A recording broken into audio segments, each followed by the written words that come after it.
안녕하세요. 광주 대성학원 입시팀장 이용희입니다.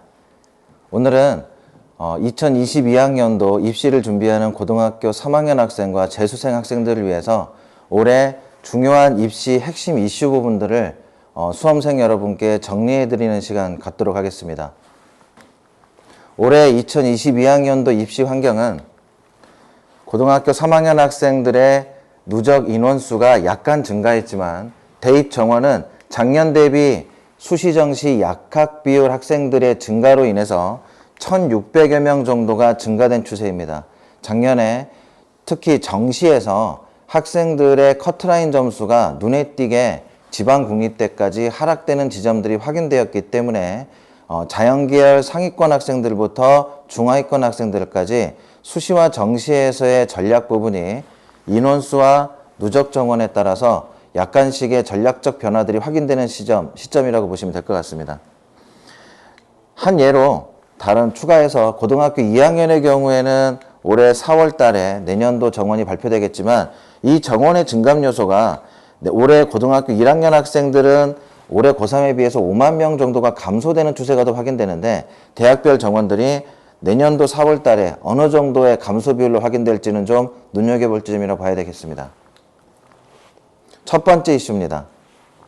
전형별 선반 인원들이 정시는 인원수가 서울에 약 16개 대학의 정시 인원 증가가 확인되고요.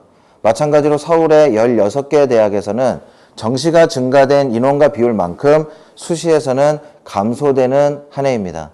이로 인해 정시에서는 작년 대비 커트라인이 하락될 것으로 예상이 되고요. 수시에서는 조금 더 보수적으로 작년 대비 커트라인이 상승할 것으로 예측되는 한 해다라고 한 가지 이슈를 확인하셔야 됩니다. 이걸 조금 더 디테일한 자료로 확인해 보겠습니다. 자연계열 의학학 계열입니다. 자연계열 의학학 계열은 작년까지도 정시에서의 인원 비율이 많았었던 뿐입니다. 이게 올해도 큰 차이가 없을 거기 때문에 수시의 전체 인원 비율과 정시의 전체 인원 비율이 올 한 해도 큰 차이는 없습니다. 한 가지 이슈라면 약학대학의 진입으로 인해 인원수가 조금씩 상위권 대학들이 증가됐다는 것만 확인하면 되는데요. 의약학 계열을 제외한 나머지 대학들의 추세는 눈에 띄게 확인됩니다. 서울대부터 한양대까지의 자연계열입니다. 학종 작년 53%에서 올해는 40%로 14%가 감소되고요. 이 비율이 정시 작년 27%에서 39%로 올해 인원수가 약 1,000명 이상 정시에 증가된 게 확인됩니다. 자연계열의 전체 의대부터 건동, 홍, 수까지의 인원 비율을 전체 비율로 들어가 보면 누적 인원에 대한 증감 추세를 확인해 보셔야 됩니다. 첫 번째로 전년도 2021학년도 2,800명 누적 인원이 고려대까지입니다. 이게 올해에는 서울대의 2,907명과 유사한 비율로 확인되는 거고요. 마찬가지로 경희대 이화여대의 4,730명이 성균관대 한양대의 4,800년대의 누적 인원과 유사한 추세로 확인됩니다. 이것은 무엇을 의미할까요?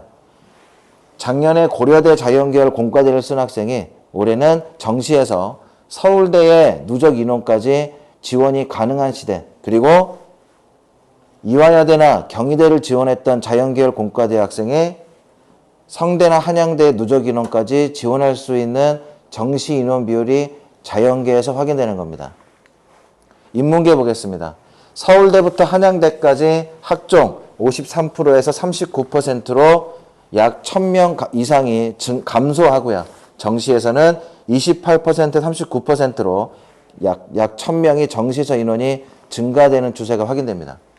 이걸 다시 그 밑에 대학, 이화여대부터 숙대까지도 보시면 인원수가 학종에서 눈에 띄게 감소하고요. 정시에서 증가되는 추세가 확인됩니다. 이걸 전체 비율로 자연계열과 마찬가지로 보시면 누적 인원입니다. 작년 성균관대 2,000명대의 누적 인원이 올해 서강대 및 고려대 중간선까지 누적 인원이 올라가는 걸 확인됩니다. 이화여대 2,600명대 정시 누적 인원이 한양대와 성균관대학의 누적 인원대로 올라가게 됩니다.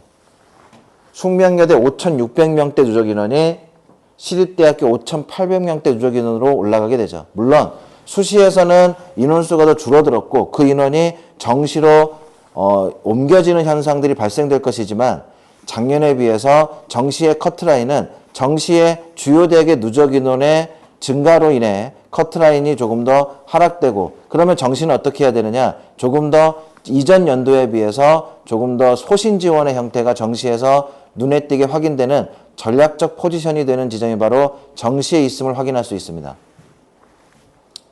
두 번째 아주 중요한 이슈 점검하겠습니다. 올해는 국어와 수학이 선택 과목과 공통 과목으로 분리되는 첫 해입니다. 융합 인재를 양성하기 위해서 국어는 문학과 독서가 공통, 화법과 작문, 언어와 매체가 분리되는 거 다들 아시죠? 수학도 마찬가지로 수원, 수투 공통 과목에 미분과 적분, 그리고 확률과 통계, 그리고 기하 세 가지 과목 학생들이 선택 과목으로 분리가 됩니다. 이 지점에서 수능의 수학 과목 같은 경우에는 통합에 따른 변화가 정시와 수시의 최저 기준에서 아주 큰 영향이 나타나는 그런 한 해라고 확인하셔야 될 것 같습니다. 따라서 국어와 수학 중 특히 수학 성적이 작년 과목에 비해서 거의 모든 것을 결정하는 한 해다라는 점 메모하시기 바랍니다. 현재 고3이 된 고2 학생들이 작년 말에 올해 바뀌게 되는 수학 과목에 대해서 예비평가 시험을 치렀습니다. 이때에 9월 모의 점수와 11월 모의 점수의 공통 과목에 대한 점수의 누적 비율을 2021학년도 자연계열 가형과 나형의 만점 1등급의 차이랑 비교해 보겠습니다. 2021학년도 수학 가형과 나형의 최고 만점자가 137점이었고요. 1등급이 130점과 131점 사이. 그렇다면 가형은 만점과 1등급 사이에 7점의 차이가 발생했고요.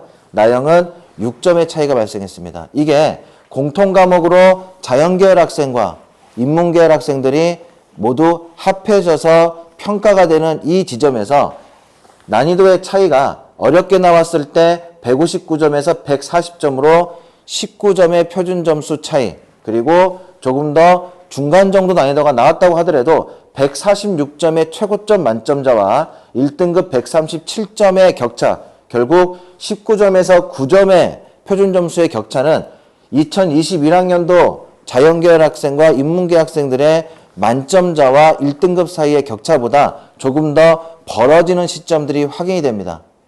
최상위권 학생들일수록 수학 과목의 표준 점수 차이가 난이도의 차이에 따라서 어느 정도는 벌어지겠지만 그 추세가 훨씬 더 극심하게 확인되는 그런 수능 수학 과목의 통합의 결과가 이 수치를 통해서 예견되는 한 가지의 이슈를 꼭 기억하시기 바랍니다.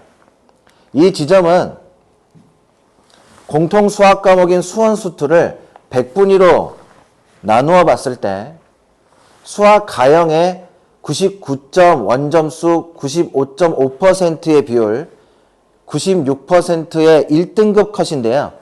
자연계열 학생들의 96% 컷이 89.3점이었습니다. 근데요, 이걸 나형 학생, 그러니까 문과와 이과 학생들이 수원 수투의 공통 과목으로 합쳐지게 될 텐데, 이 지점에서 인문계열 학생들이 95.9%의 비율이 자연계열의 89.3%의 비율과 어느 정도 맞닿아지는 지점들이 확인이 됩니다. 그렇다면 인문계열에서 작년에 1등급의 비율에 있던 학생들이 2등급으로 내려가는 추세가 확인이 되고요. 전년도 자연계열에서는 2등급의 비율에 있던 학생들이 공통과목으로 합해지게 되면 1등급의 비율로 올라가는 지점입니다. 이것은 무엇을 의미할까요? 수원 수투 공통과목에 대한 난이도의 소화 능력, 해결 능력들이 인문계와 자연계열 학생들의 격차 발생에 아주 큰 이슈로 작용될 수 있는 한 해라는 지점입니다.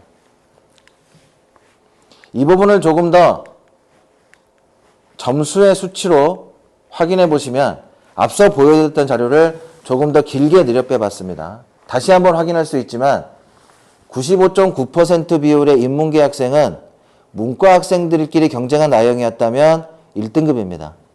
그런데 문이과 학생이 통합이 되면 이 지점이 2등급으로 문과 학생들은 내려갈 가능성, 그리고 자연계열 학생들은 오히려 2등급 학생들이 1등급으로 올라갈 가능성들이 예측되는 한 해입니다.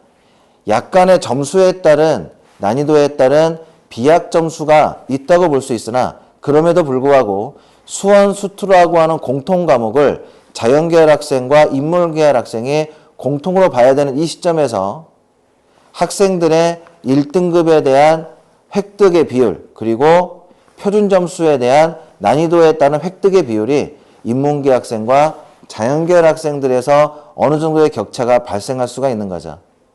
그렇다면 이 영상을 보고 있는 학생들은 어떻게 해야 될까요? 인문계 학생들은 조금 더 수원, 수투에 대한 자신의 표준 점수와 1등급의 비율을 올리기 위해서 더 많은 킬러 문항과 난이도 있는 수원, 수투 문항에 대한 해결 능력들을 키워야 됩니다. 선택 과목도 물론 중요하겠지만 모든 학생이 경쟁을 하는 수원, 수투 과목에 대한 공통 과목 해결 능력이 매우 중요해진 이슈라는 점 꼭 체크하고 메모하시고 1년 동안의 수능 계획에 아주 중요한 지점이라는 것을 기억하시고 준비하시기 바랍니다.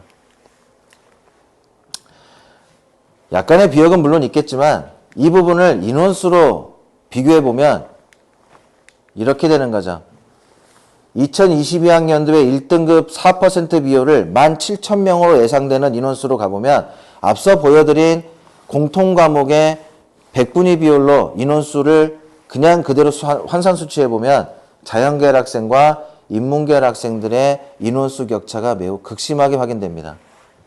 작년에 비해서 발생되는 1등급 비율이 상당히 많은 역전 수치로 확인이 되죠. 수원, 수투, 수학의 공통 과목에는 해결 능력 매우 중요해진 2022학년도라는 거 점검하고 체크하시기 바랍니다. 또 하나, 올해 수능 성적 통지표는 물론 앞에서 수학에 대한 공통 과목을 강조해 드린 이유는 뭐냐면 국어의 경우에도 공통 과목과 선택 과목이 있지만 작년에 국어는 문과, 이과가 모두 공통 과목으로 시험을 봤습니다. 공통과 선택으로 분리되는 이 수학 과목이 올해에 조금 더 많은 격차를 발생할 거라는 것이고요.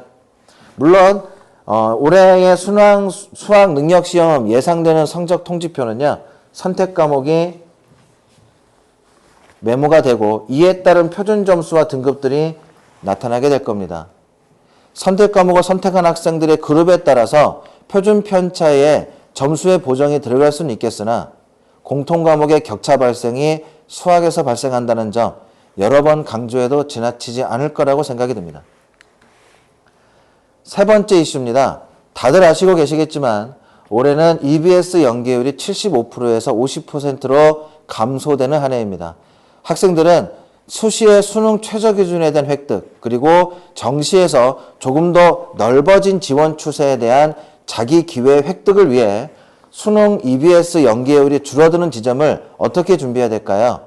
이전에 EBS에 대한 연계율의 영향력을 많이 받았던 과목은 수능 학습의 확장성을 가지고 준비를 해야 된다는 얘기죠. 순차적으로 영어, 국어의 문학, 그리고 탐구 영역에서 EBS 교재의 연계율이 조금 더 줄어들 것이라고 하는 건 그 교과 과목에 대한 영어, 국어, 문학, 탐구 이 세 가지의 특징적인 과목들의 확장성을 조금 더 넓히시는 공부들을 하셔야 된다는 얘기입니다.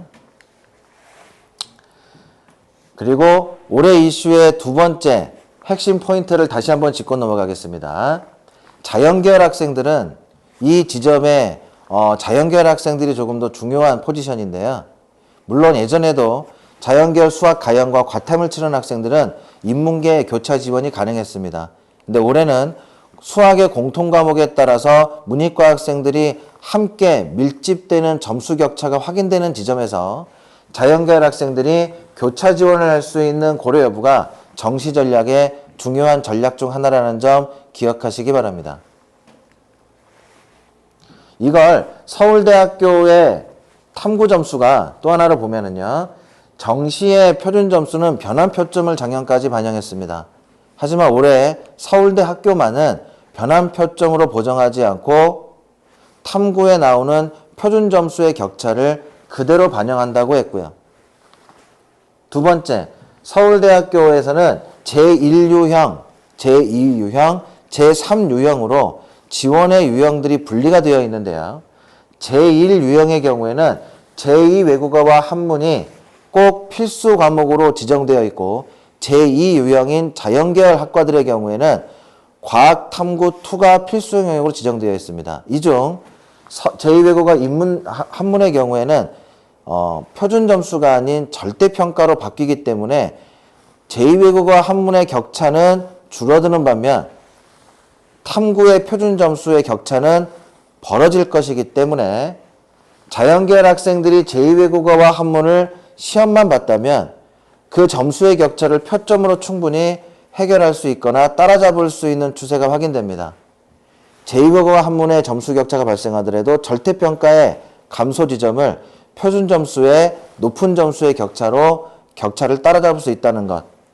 따라서 자연계 최상위권 학생들이 서울대학교의 인문계열에도 지원할 수 있는 여부가 확인되는 거죠. 물론 자연계열 학생이 제2외국어 한문을 선택했을 경우를 예상하고 말씀을 드리는 겁니다.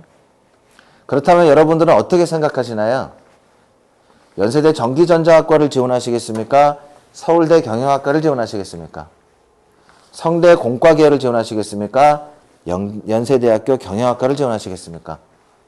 동국대 전기전자학과를 지원하시겠습니까? 중앙대 통계학과를 지원하겠습니까? 물론 개인의 선택에 따라 다르겠지만 자연계열 학생들의 정시의 교차 지원은 학생들의 융합 인재 양성의 목적에 맞게끔 조금 더 선택의 기회가 넓어졌다는 점 확인하시기 바랍니다. 그렇다면 학생들은 지금 현재 이 시점에서 나는 수시에 적합한가, 정시에 적합한가에 대한 선택적인 고민들이 분명히 있는 시기입니다. 대부분의 학생들은 자신이 갖고 있는 내신 성적에 따라서 나는 교과에 유리한지, 학종에 유리한지, 아니면 논술을 봐야 되는지, 정시에 집중해야 되는지에 대해서 많은 고민이 있겠으나 서울권 대학에 대한 지원 추세에서 물론 학생이 자사고인지 아니면 특목고인지 일반고인지에 따라서 어느 정도의 차이점은 있겠으나 일반적으로 일반고 학생들을 기준으로 말씀을 드린다면 내신이 1.0에서 1.5등급 혹은 1.5등급에서 2.0의 내신 교과를 갖고 있는 학생이라고 한다면 학생의 6개의 수시를 교과든 학종이든 논술이든 자기에게 유리한 요소들로 6개를 조합할 수가 있게 될 겁니다. 뿐만 아니라 수능 최저 기준에 따른 점수와 정시에 대한 자기 점수를 통해서 수시와 정시를 모두 전략적으로 배치할 수 있는 등급은 1.5 이내의 내신 등급을 갖고 있는 친구들은 많은 기회를 획득하고 자신의 전략에 따라서 나누어 전략을 지원할 수 있는 게 확인이 되죠. 내신이 2.0에서 2.5인 학생들은 어쩔까요? 교과로 지원하기는 좀 부담스러울 겁니다. 그런 친구들은 전년도 지점들을 물론 모두 고르게 반영할 수는 없겠으나 학종과 논술 혹은 정시 지원 추세까지 고려해 가면서 약간의 소신 지원 전략과 안정 지원 전략을 어느 쪽에 비중을 맞출 것인가 고민을 해야 되는 내신 등급대라고 봅니다. 내신이 2.5 바깥이다라고 한다면 교과나 학종으로 인서울권의 상위대학을 지원하기는 좀 많이 부담스러울 수 있습니다. 물론 소신 지원을 몇 개 대학을 지원할 수는 있겠으나 서울에 있는 논술 지원의 수시 그리고 정시 지원에 대한 전략적 포지션들을 고민하는 등급대가 2.5등급 혹은 3.0등급 이 지점의 학생들이지 않을까 싶습니다. 마지막으로 정리해드리겠습니다. 6월 모평 이전까지 그렇다면 이렇게 바뀌는 입시의 이슈 상황에서 우리는 어떤 전반기의 방향을 잡아야 되는가? 첫 번째 이슈, 수학의 공통과목에 따른 격차 발생을 나는 어떻게 준비해야 될 것이며 현재 나의 위치는 어느 점에 있는가를 확인하셔야 됩니다. 이를 위해 3월 25일 서울시교육청의 학력평가 결과에 따라서 자신의 수학 점수의 위치를 꼭 확인하셔야 되고요.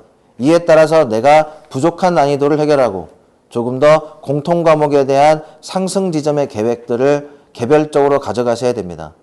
저희 학원은 이를 위해 광주대성학원에선 4월 3일 학원 안에서 소규모 인원에 대한 예약을 받겠지만요. 이번 3월 학평에 갖고 있는 수학의 결과 해석이 매우 중요한 분석 지점이기 때문에 이를 토대로 정시에 관련된 디테일한 분석 설명회를 갖도록 하겠습니다. 따라서 4월 3일 학평 설명회가 토요일에 학원에 있다는 점 기억해 주시고요. 이를 토대로 6월 모평에 대한 계획을 세우셔야 될 것이고요.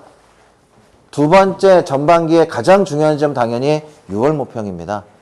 6월 모평에 재수생과 고3 모든 입시생들이 바뀐 국어, 바뀐 수학 이렇게 변형되어가는 수시와 정시에 격변되는 지점에서 어떤 위치에 있을 것인가에 대한 부분들을 6월 모평 설명회를 통해서 자세하게 전달해 드리도록 하겠습니다.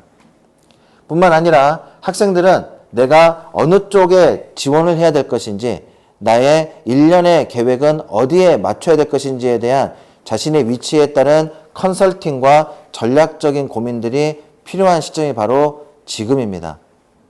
학생들은 나의 현재 위치에 따라서 나에게 유리한 전략을 세우시고 필요하시다면 학원이나 그리고 학교나 입시 전문가에게 자신의 성적에 따른 아주 정확하고 전략적인 방향들을 미리 세우시고 부족한 건 채우고 잘하는 건 더 견고하게 세울 수 있는 그런 2022학년도를 대비하는 전반기 지금이 되면 어떨까 싶습니다. 긴 시간 동안 시청해 주셔서 감사합니다. 다음 시간에는 더 중요한 자료, 더 준비된 자료로 또 만나 뵙도록 하겠습니다. 감사합니다.